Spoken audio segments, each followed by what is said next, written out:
Bismillahirrahmanirrahim. Assalamualaikum warahmatullahi wabarakatuh. Sahabat yang beriman, mengapa Allah tidak membinasakan Zionis Israel? Pertanyaan ini sering terlontar menyusul invasi militer Israel ke wilayah Palestina yang sudah melampaui batas. Istilah Zionis Israel memang selalu lekat dengan stigma negatif karena kerap menghalalkan segala cara. Mereka membunuh perempuan dan anak-anak hingga menghancurkan fasilitas publik dan tempat ibadah di Palestina.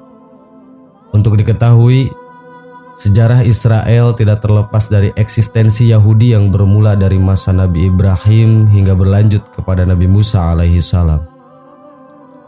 Berdirinya negara Israel pada tahun 1948 berawal dari gerakan Zionisme. Negara ini mengklaim sebagai negara Yahudi atau Jewish State. Istilah Zionisme sendiri pernah digunakan untuk menyebutkan komunitas Yahudi penganut Yudaisme yang mengharapkan datangnya seorang Mesias atau juru selamat. Dalam perspektif Al-Quran, Yahudi merupakan umat yang dimurkai Allah karena tindakan yang mendurhakai Allah dan kerap membuat kerusakan di muka bumi ini. Penyebutan kata Yahudi dalam Al-Quran terulang sebanyak 22 kali pada 9 surah. Kata Yahud mendeskripsikan orang yang memiliki banyak sifat buruk. Tak dapat dibantah bahwa dalam sejarah mereka kerap melakukan kerusakan dan membunuh para nabi utusan Allah. Di masa sekarang, Israel muncul sebagai negara adidaya yang angkuh dan menjajah Palestina dengan kezalimannya. Banyak orang mengecam tindakan Israel karena dianggap melampaui batas dan melanggar nilai-nilai kemanusiaan. Mengapa Israel tidak dibinasakan Allah?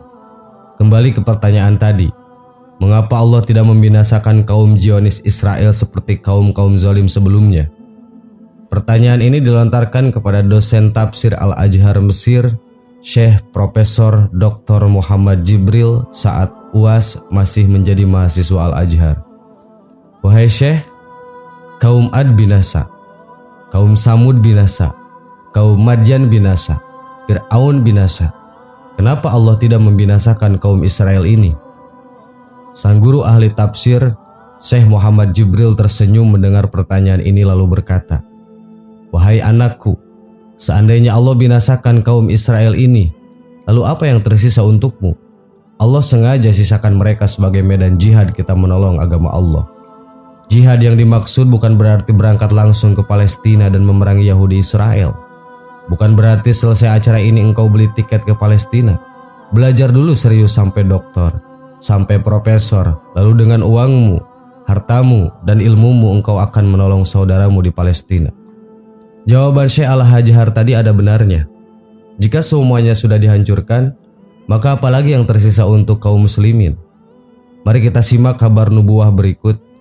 Rasulullah Shallallahu Alaihi Wasallam pernah mengabarkan keadaan akhir zaman di mana umat Islam akan memerangi kaum Yahudi hingga mereka bersembunyi di balik batu dan pohon. Hadis yang diriwayatkan Imam Muslim yang artinya dari Abi Hurairah, Rasulullah Shallallahu Alaihi Wasallam bersabda, "Kiamat tidak akan terjadi hingga kaum muslimin memerangi Yahudi. Lalu kaum muslimin membunuh mereka hingga orang Yahudi bersembunyi di balik batu dan pohon. Batu atau pohon berkata, 'Hai Muslim, hai hamba Allah, ini orang Yahudi di belakangku. Kemarilah, bunuhlah dia. Kecuali pohon Gorgot, ia adalah pohon Yahudi.'" Hadis riwayat Muslim. Sahabat yang beriman, itulah jawaban kenapa Allah tidak membinasakan Zionis Israel sebagai medan jihad untuk kita menolong agama Allah. Wallahu a'lam. Wassalamualaikum warahmatullahi wabarakatuh.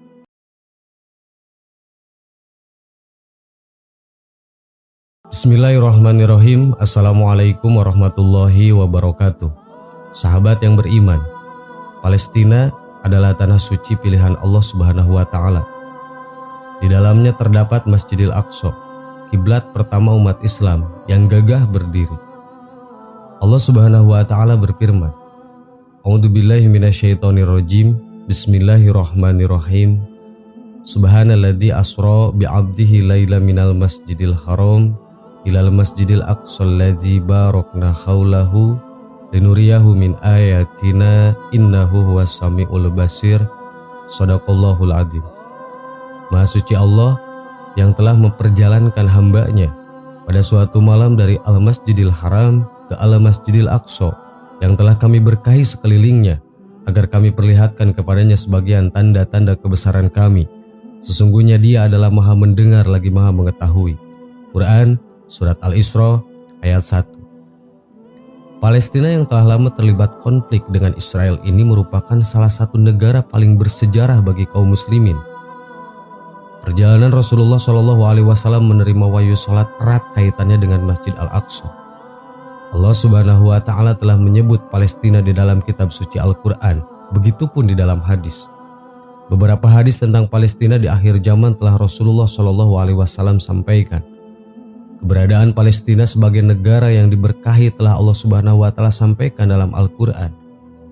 Palestina atau negeri Syam pada zaman Rasulullah SAW disebut sebagai negara Syam, menjadi salah satu tempat terbaik untuk umat Islam. Palestina juga disebut sebagai negeri yang diberkahi karena disinilah Allah Azza wa Jalla menyelamatkan Nabi Musa alaihissalam dari kejaran Fir'aun setelah menyeberangi Lautan Merah dan saat ia menerima wahyu Allah Subhanahu wa Ta'ala. Berikut ini beberapa hadis tentang negara Palestina, tanah pilihan Allah Subhanahu wa Ta'ala yang kini sedang dijajah oleh bangsa Israel. 1. Penaklukan Baitul Maqdis.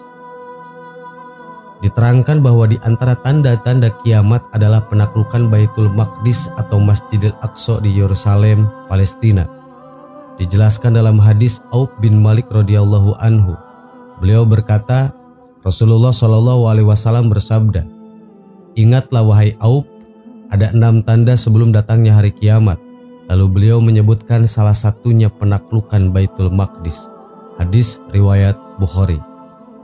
Pada zaman Umar bin Khattab, sempurnalah penaklukan Baitul Maqdis, tepatnya pada tahun 16 Hijriah.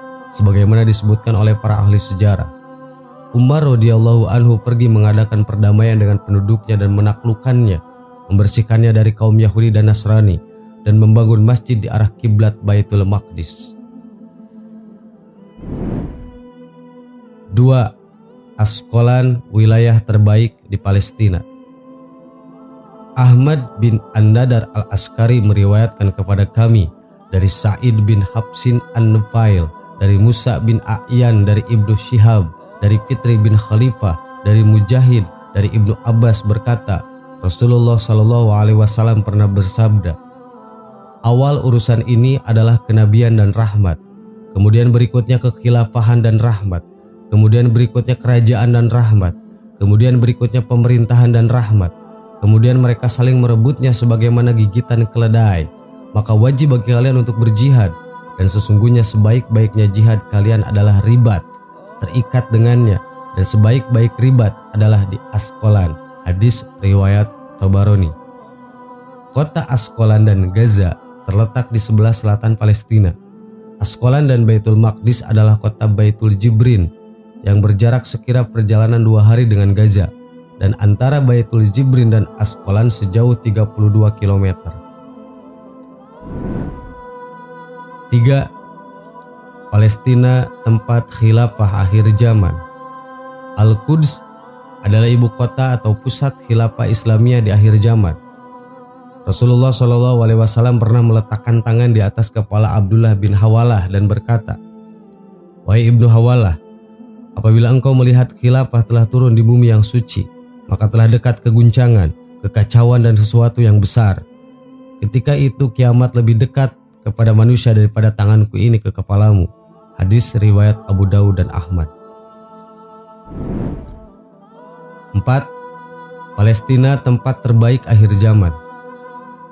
Dari Muawiyah radhiyallahu anhu berkata, aku mendengar Nabi Muhammad SAW bersabda, selalu ada dari umatku senantiasa yang menegakkan perintah Allah. Tidak dapat mencelakai mereka orang yang menghinanya dan juga orang yang menyelisihinya, hingga Allah datangkan kepada mereka perkaranya sedangkan mereka tetap kondisinya seperti itu.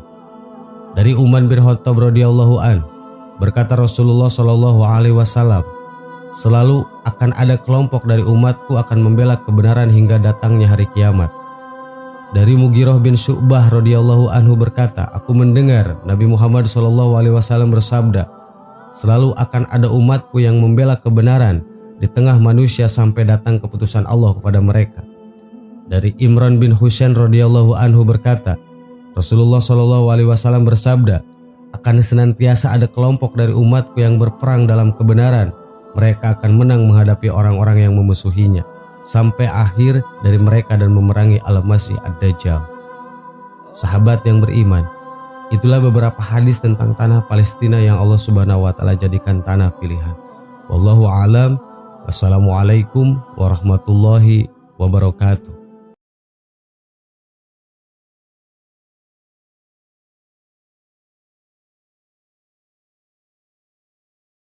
Subhanallah walhamdulillah wa la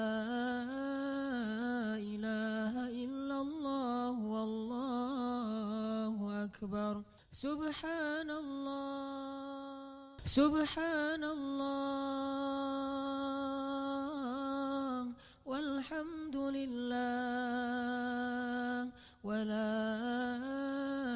ilaha illallah wallahu akbar. Subhanallah.